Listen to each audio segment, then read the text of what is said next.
Hello students, welcome to Shravanti's classroom with new topic myopia and its corrections too.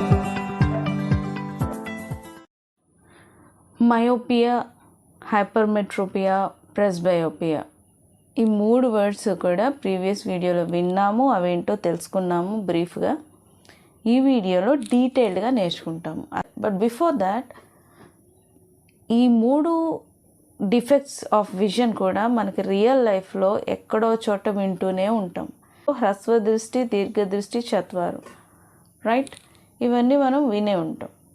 అసలు before discussing about all these problems, అసలు ఒక normal eye sight ఎలా ఉంటుందో ఒకసారి discuss చేసుకుందాం.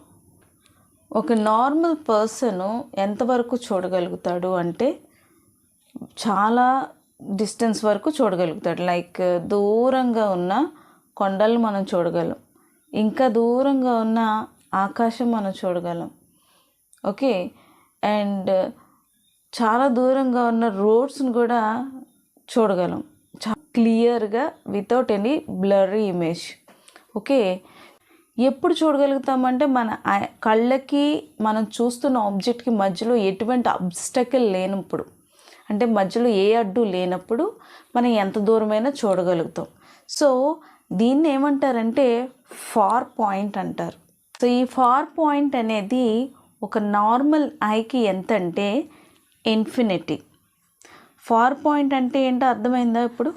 అంటే ఎంత దూరం అయితే మనకు ఎదురుగుండా కనిపిస్తున్న ఒక ఆబ్జెక్ట్ని మనం క్లియర్గా చూడగలుగుతామో ఆ డిస్టెన్స్నే ఫార్ పాయింట్ అంటారు, ఓకే. సో ఒక నార్మల్ ఐకి ఫార్ పాయింట్ ఏది అంటే ఇన్ఫినిటీ. సో చాలా దూరం వరకు మనం చూడగలుగుతాం. కావాలంటే ఎప్పుడైనా మీ ఫోన్లో ఉన్న కెమెరా ఆన్ చేసి దూరంగా ఉన్న వస్తువుల మీద, లేదా దూరంగా ఉన్న ఆబ్జెక్ట్స్ మీద, లేదా కొండల మీద ఫోకస్ చేసి చూడండి. మీ బేర్ ఐతో కూడా ఒకసారి చూడండి, కంపేర్ చేస్తే మీకే అర్థమవుతుంది. So we can cover a very wide area with our eyes. అంటే మన కంటితో మనం చాలా వైడ్ ఏరియా మనం చూడగలుగుతాము. ఇంకొకటి ఏంటి, దూరంగా ఉన్న ఒక చెట్టుని మనం చూడగలుగుతాం. ఆ చెట్టులో ఉన్న ఆకుల్ని, ప్రతి డీటెయిల్ని మనం చూడలేకపోవచ్చు, కానీ బట్ ఆ చెట్టుని మాత్రం మనం చూడగలుగుతాం క్లియర్గా, బ్లర్ ఇమేజ్ లేకుండా. అంటే బ్లర్ ఇమేజ్ అంటే ఏంటి, మన కన్ను స్ట్రెయిన్ అవ్వకుండా మనం చూడగలిగే పాయింటే ఫార్ పాయింట్. అర్థమైనప్పుడు ఎంత దూరం అయితే మన కన్ను స్ట్రెయిన్ అవ్వకుండా ఒక ఆబ్జెక్ట్ని లేదా ఒక ఏరియాని చూడగలుగుతుంది, అదే ఫార్ పాయింట్ అనమాట. ఇప్పుడు ఫర్ ఎగ్జాంపుల్ క్లాస్ రూమ్లో కూర్చున్న బ్లాక్ బోర్డ్ని కూడా చూస్తున్నప్పుడు దాన్ని చాలా మనం క్లియర్గా చూడగలుగుతాం. మరి అయితే ఎంత దగ్గరగా ఉన్నప్పుడు మనం క్లియర్గా చూడగలుగుతాం? మనం ఆల్రెడీ డిస్కస్ చేసుకున్న ప్రీవియస్ వీడియోలో ఏంటి, least distance of distinct vision ఎంత, 25 సెంటీమీటర్స్. అంటే 25 సెంటీమీటర్స్ వరకు మనం దగ్గరికి మనం చూడగలుగుతాం. దీన్నే నియర్ పాయింట్ అని కూడా అంటాము. దీన్ని నియర్ పాయింట్ అంటాం. అంటే ఎంత దగ్గర వరకు మనం ఇమేజ్ని లేదా ఆబ్జెక్ట్ని మనం క్లియర్గా చూడగలుగుతామో దాన్నే నియర్ పాయింట్ అంటాము. సో ఫార్ పాయింట్ ఎంత అంటే ఇన్ఫినిటీ, అండ్ నియర్ పాయింట్ ఎంత అంటే 25 సెంటీమీటర్స్. ఈ 25 సెంటీమీటర్స్ కంటే తక్కువగా, అంటే ఇంకా కంటికి ఇంకా దగ్గరగా మనం బుక్ పెట్టుకొని చూడగలిగితే అది ఎలా ఉంటుంది, బ్లర్ ఇమేజ్ మనం చూడగలుగుతాం. అర్థమవుతుందా నేను చెప్పేది? సో 25 సెంటీమీటర్స్ బిలో కనుక మనం బుక్ని చదివితే అది మనకి ఎలా కనిపిస్తుంది, బ్లర్డ్గా కనిపిస్తుంది. అంటే మసగగా కనిపిస్తుంది. అట్ ద సేమ్ టైం మన కన్ను ఆ బుక్ని అంత దగ్గరగా చూడడానికి చాలా సఫర్ అవుతుంది, అన్కంఫర్టబుల్గా ఫీల్ అవుతుంది. సో ఎప్పుడు కంఫర్ట్గా క్లియర్ ఇమేజ్ చూస్తుంది అంటే బుక్ని మనం ఎంత దూరం వరకు పెట్టుకుంటే మనం క్లియర్గా చూడగలుగుతామంటే that is 25 centimetres, and it is called as near point. లేదు, ఓకేనా? సో ఫార్ పాయింట్ ఏది ఒక నార్మల్ ఐకి ఇన్ఫినిటీ, అండ్ నియర్ పాయింట్ వచ్చేసి 25 సెంటీమీటర్స్. ఇది గుర్తుపెట్టుకోండి, ఓకే. ఫార్ పాయింట్ వచ్చేసి ఇన్ఫినిటీ అండ్ నియర్ పాయింట్ వచ్చేసి 25 సెంటీమీటర్స్ అనేది ఒక నార్మల్ ఐ యొక్క క్వాలిటీ. ఇది నార్మల్ ఐ సైట్. సరే, అంటే విజన్లో డిఫెక్ట్ అంటే అర్థం ఏంటి? ఇప్పుడు మీకు అర్థమైంది కదా. ఈ ఫార్ పాయింట్ మారినా నియర్ పాయింట్ మారినా కూడా అది డిఫెక్ట్ ఆఫ్ ఐ అవుతుంది. మీరు భలే చెప్తున్నారు మేడం. ఫార్ పాయింట్ ఇన్ఫినిటీ అంటున్నారు, నియర్ పాయింట్ 25 సెంటీమీటర్స్ అంటున్నారు కదా. ఈ ఇన్ఫినిటీ దగ్గర ఒక టెక్స్ట్ బుక్ పెట్టి చదవగలమా, లేదా ఈ నియర్ పాయింట్ దగ్గర ఒక చెట్టుని మనం క్లియర్గా చూడగలమా అంటే my answer is it is definitely not. ఖచ్చితంగా మనం క్లియర్గా చూడలేము. సో మన కంటి చూపు అనేది కొన్ని ఫ్యాక్టర్స్ మీద డిపెండ్ అయి ఉంటుంది. ఓకే, ఏంటి ఆ ఫ్యాక్టర్స్? ఐ విజన్ అనేది సైజ్ ఆఫ్ ఆబ్జెక్ట్ మీద డిపెండ్ అయి ఉంటుంది. అంటే మనం ఏ ఆబ్జెక్ట్ని అయితే చూస్తున్నామో ఆ ఆబ్జెక్ట్ యొక్క సైజ్. ఫర్ ఎగ్జాంపుల్, ఈ టెక్స్ట్ బుక్ని ఇన్ఫినిటీలో పెట్టి చూస్తున్నప్పుడు మనకు అది క్లియర్గా కనిపించదు, అసలు కంటికి కూడా కనిపించదు. Next, power of lens. అంటే మన కంటిలో ఉన్న లెన్స్ యొక్క పవర్ మీద డిపెండ్ అయి ఉంటుంది. Next, intensity of light.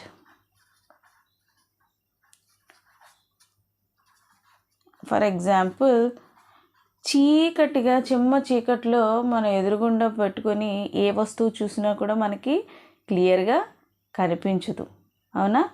And it also depends upon the climatic conditions లేదా అట్మాస్ఫిరిక్ కండిషన్స్.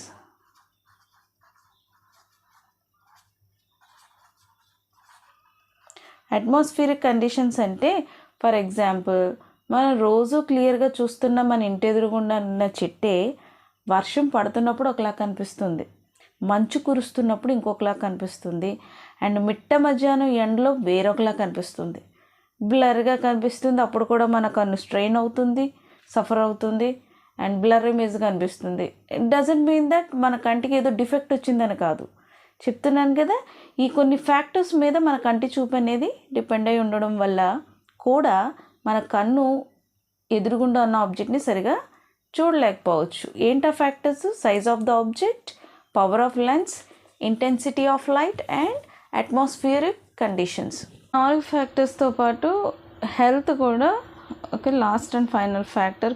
కొన్ని హెల్త్ కండిషన్స్లో కూడా టెంపరీగా లేదా పర్మనెంట్గా కూడా ఐసైట్ అనేది దెబ్బతింటుంది, మోస్ట్లీ టెంపరీగా. ఫర్ ఎగ్జాంపుల్, నీరసంగా ఉన్నా లేకపోతే సైనసైటిస్ ఉన్నా కూడా ఒక్కొక్కసారి మన కంటి చూపు బ్లర్ అవుతుంది. ఒక క్లాస్ రూమ్లో ఒక అబ్బాయి ఉన్నాడు అనుకుందాము. ఆ అబ్బాయి పేరు ఫర్ ఎగ్జాంపుల్ ఎక్స్ అనుకుందాం. ఓకే, ఈ ఎక్స్ అనే అబ్బాయికి దగ్గరలో ఉన్న నోట్బుక్ చాలా క్లియర్గా కనిపిస్తుంది, అంటే చదవగలుగుతున్నాడు. నోట్బుక్ అయినా టెక్స్ట్ బుక్ అయినా అతను నోట్స్ రాసేటప్పుడు కూడా పెద్ద ఇబ్బంది పడటం లేదు. కానీ బ్లాక్ బోర్డ్ మీద రాసేవి మాత్రం కనిపించట్లేదు. బ్లాక్ బోర్డ్ మీద రాసేవి ఏమీ కూడా సరిగా కనిపించట్లేదు, క్లియర్గా కనిపించట్లేదు, బ్లర్రీగా కనిపిస్తుంది. అండ్ తన కళ్ళు స్ట్రెయిన్ అవుతున్నాయి. ఓకే, ఈ కండిషన్ ఏమంటారంటే మియోపియా అంటారు. ఓకే, అంటే షార్ట్ సైటెడ్నెస్. అంటే దగ్గరున్న వస్తువుల్ని చూడగలుగుతారు కానీ దూరంగా ఉన్న వాటిని చూడడానికి ఇబ్బంది పడతారు లేదా క్లియర్గా చూడరు. And it forms a blur image. ఓకేనా? So this is known as myopia లేదా హ్రస్వ దృష్టి లేదా షార్ట్ సైటెడ్నెస్. ఓకేనా? సో ఏంటి ఇందులో అంటే నియర్ పాయింట్ వచ్చేసి 25 సెంటీమీటర్స్ ఉంటుంది. అంటే least distance of distinct vision వచ్చేసి 25 సెంటీమీటర్స్ ఉంటుంది. ఫార్ పాయింట్ వచ్చేసి it depends upon the person to person. అంటే ఒక పర్సన్కి మధ్యలో ఫార్ పాయింట్ అనేది డిఫరెంట్గా ఉంటుంది. అది 1 మీటర్ ఉండొచ్చు లేదా 2 మీటర్స్ కూడా ఉండొచ్చు, అంతకంటే ఎక్కువ ఉండొచ్చు, తక్కువ ఉండొచ్చు. ఓకేనా? సో అందుకే ఎప్పుడైనా మీరు కన్ను టెస్ట్ చేయించుకున్నప్పుడు హాస్పిటల్లో డాక్టర్స్ మీకు ఎలా చెక్ చేస్తారు? ఫస్ట్ పెద్ద లెటరు, తర్వాత కొంచెం చిన్ని లెటర్స్, ఆ తర్వాత ఇంకా చిన్ని లెటర్స్, పెట్టి చెక్ చేస్తారు కదా. సో ఏ లైన్ అయితే మీరు ఐడెంటిఫై చేయగలుగుతున్నారు సరిగా, ఏ లైన్ వరకు మీరు బ్లర్గా లేకుండా క్లియర్గా చూడగలుగుతున్నారో దాన్ని బట్టి వాళ్ళు మీ ఐసైట్ని డిసైడ్ చేస్తారు. ఓకే, హైపర్మెట్రోపియా అయినా మియోపియా అయినా కూడా రెండు కళ్ళకి డిఫరెంట్గా ఉండొచ్చు. రెండు కళ్ళకి రావచ్చు, లేదా ఒక కన్నుకి కూడా ఈ ప్రాబ్లము రావచ్చు. అసలు మయోపియా రావడానికి రీజన్స్ ఏంటి అంటే ఫస్ట్ రీజన్స్ వచ్చేసి high converging power of lens.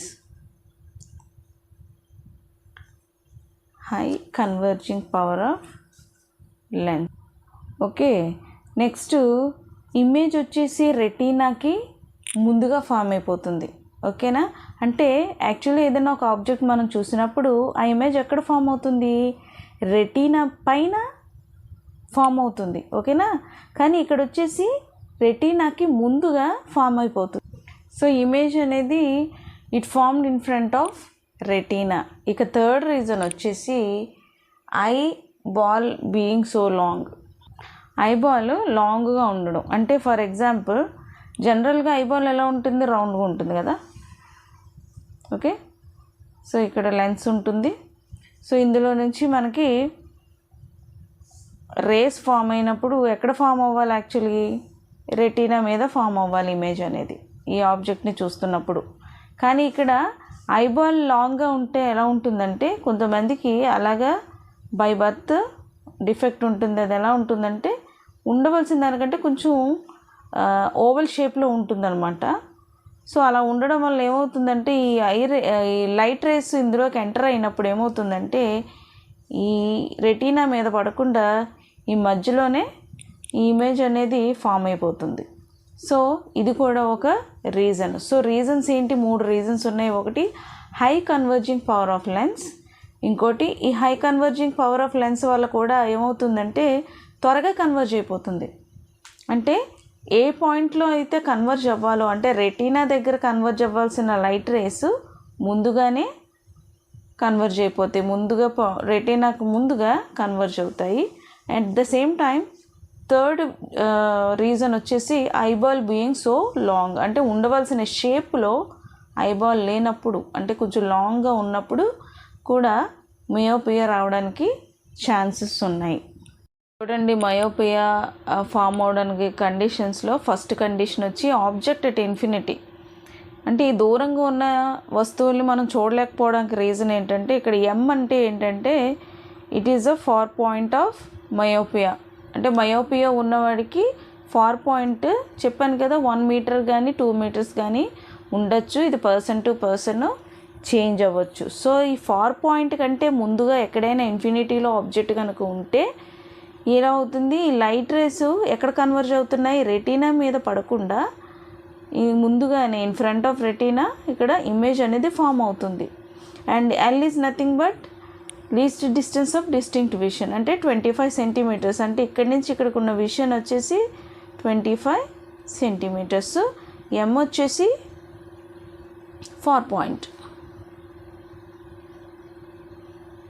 Okay, so ఎప్పుడు ఫామ్ అవుదు ఇది ఇమేజ్ రెటీనా మీద ఎప్పుడు ఫామ్ అవుదు అంటే ఈ ఆబ్జెక్ట్ అనేది ఇన్ఫినిటీలో ఉన్నప్పుడు ఫామ్ అవ్వదు.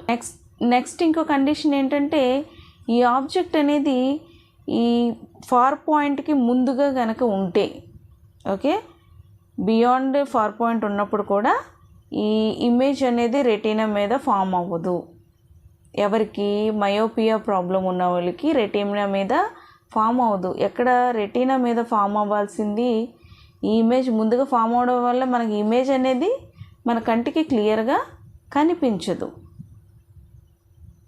థర్డ్ కండిషన్ చూడండి, ఆబ్జెక్ట్ని ఫార్ పాయింట్ దగ్గర పెట్టినప్పుడు ఎప్పుడైతే అంటే ఇది ఫార్ పాయింట్ అంటే ఏంటి, ఈ మయోపియా ఉన్న వ్యక్తి ఏ పాయింట్ వరకు అయితే క్లియర్గా ఇమేజ్ని చూడగలుగుతాడో అది ఆ మయోపియా ప్రాబ్లం ఉన్న వ్యక్తి యొక్క ఫార్ పాయింట్ అనమాట. అంటే ఈ డిస్టెన్స్ని మించి దూరం అంటే కంటికి ఫర్ ఎగ్జాంపుల్ ఫార్ పాయింట్ అనేది ఈ వ్యక్తికి 1 మీటర్ ఉందనుకుందాం. అంటే 1 మీటర్ వరకు ఈ మయోపియా ప్రాబ్లం ఉన్న వ్యక్తి క్లియర్గా చూడగలిగితే ఈ ఆబ్జెక్ట్ని ఇంకొంచెం ముందుకు జరిపినా కూడా ఆ ఆబ్జెక్ట్ని తను క్లియర్గా చూడలేడు. సో ఈ ఆబ్జెక్ట్ అనేది ఫార్ పాయింట్ దగ్గర పెట్టినప్పుడు ఈ ఇమేజ్ రెటీనా మీద ఫామ్ అయ్యింది. సో ఇంకో కండిషన్ ఏంటి, ఆబ్జెక్ట్ వచ్చేసి ఫార్ పాయింట్కి ఎల్కి, ఎల్ అంటే లీస్ట్ డిస్టెన్స్ ఆఫ్ డిస్టింక్ట్ విజన్కి మధ్యలో కనుక ఆ ఆబ్జెక్ట్ని పెడితే అప్పుడు కూడా ఆ ఇమేజ్ అనేది క్లియర్గా రెటీనా మీద ఫామ్ అవుతుంది. మీకు అర్థమైంది కదా. ఇప్పుడు మయోపియా అంటే జనరల్ లాంగ్వేజ్లో చెప్పాలంటే మయోపియా అంటే దగ్గరగా ఉన్న వస్తువుల్ని చూడగలగడం, దూరంగా ఉండే వస్తువుల్ని చూడలేకపోవడం. ఆ దూరం ఎంత అనేది, ఎంత దూరంలో ఉన్న వస్తువులు చూడలేకపోతున్నారు అనేది ఒక వ్యక్తికి ఇంకో వ్యక్తికి మధ్యలో తేడా ఉండొచ్చు. ఓకేనా. ఈ డిఫెక్ట్ మీద, ఆ డిఫెక్ట్ ఇంటెన్సిటీ మీద కూడా డిపెండ్ అయి ఉంటుంది. సో మయోపియా ఉన్న వ్యక్తి ఇమేజ్ని లేదా ఆబ్జెక్ట్ని ఎందుకు క్లియర్గా చూడలేకపోతాడో మనం తెలుసుకున్నాం కదా. రెటీనా మీద ఫామ్ అవ్వాల్సిన ఇమేజ్ రెటీనాకి ముందు, లెన్స్కి రెటీనాకి మధ్యలో ఫామ్ అవడం వల్ల ఆ వ్యక్తి ఆబ్జెక్ట్ని క్లియర్గా చూడలేకపోతాడు. సో ఈ ప్రాబ్లమ్ని రెక్టిఫై చేయడానికి లేదా కరెక్ట్ చేయడానికి ఏం చేస్తామంటే కంటి ముందు కాన్కేవ్ లెన్స్ని ఉంచడం ద్వారా కరెక్ట్ చేస్తాము. సో ఈ లెన్స్ని ఉంచడం ద్వారా ఆ రేస్ డైవర్జ్ అయ్యి ఆ తర్వాత కన్వర్జ్ అవుతాయి కాబట్టి రెటీనా మీద ఇమేజ్ అనేది ఫామ్ అవుతుంది. So hope you like this video. Thank you for watching and stay blessed.